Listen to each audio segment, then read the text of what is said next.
Que la paix soit sur vous, je suis Mohamed Doumir, et ceci est un autre épisode de la glorieuse histoire algérienne. Si ce triangle rouge sur le terrain du combat signifie la destruction des engins de l'ennemi, dans le domaine de l'histoire et les livres il y a aussi ce qui mérite d'être désigné par un triangle rouge dessus et lui mettre le feu. Ceci est le journal officiel d'un pays où on peut lire, ordonnance interdisant l'édition du titre « Le feu et la destruction dans la Palestine martyre », il parle de ce livret qui raconte ce que les sionistes ont commis en Palestine, la torture des vivants, les mutilations des morts, la violation des honneurs et des lieux sacrés, les bombardements et les destructions. Gloire à Allah, on dirait ce livre parle d'aujourd'hui. Ce livret a été interdit d'entrée au royaume du Maroc, de l'exposer dans les magasins publics, il est aussi interdit de vente et de la distribution. Et tout cela dans une publication aussi officielle qu'un journal officiel. Que convient donc à ce document honteux, à part le triangle rouge? Et nos frères marocains seront certainement d'accord, n'est-ce pas?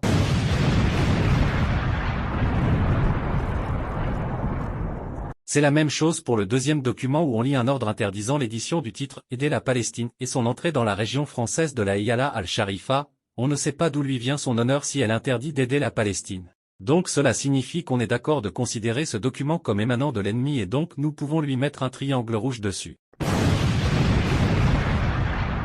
Et si quelqu'un qui aime philosopher vient nous dire que c'était l'époque de l'occupation française ou du temps de la protection car ça remonte à 1938, on lui dirait: l'histoire ne pardonne pas mon ami, parce qu'en même temps on peut lire ce que les Algériens écrivaient sous une occupation encore pire que celle que connaissait le Maroc. Ils écrivaient appeler au djihad et mettaient en garde contre les sionistes avec audace et clarté dans des magazines contrôlés par la France et délivrés avec accréditation française.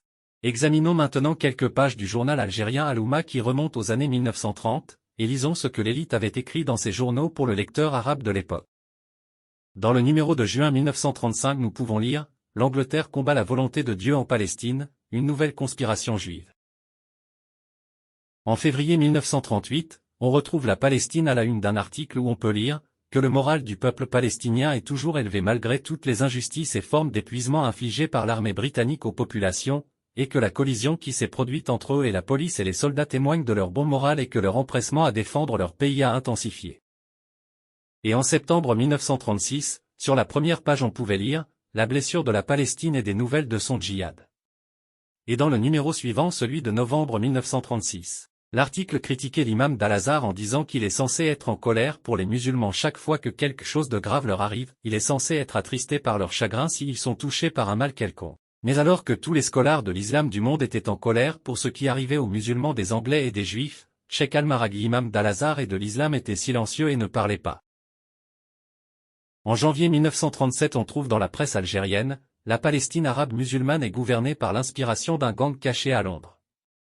Avec un style proche du complot, ils disent que les accords de Belfort ne sont rien d'autre qu'un investissement des Juifs dans un terrain. Mais la vérité est que le mandat est pire que la protection et le colonialisme, cela nous a été imposé par la force et nous l'avons combattu politiquement et par les armes.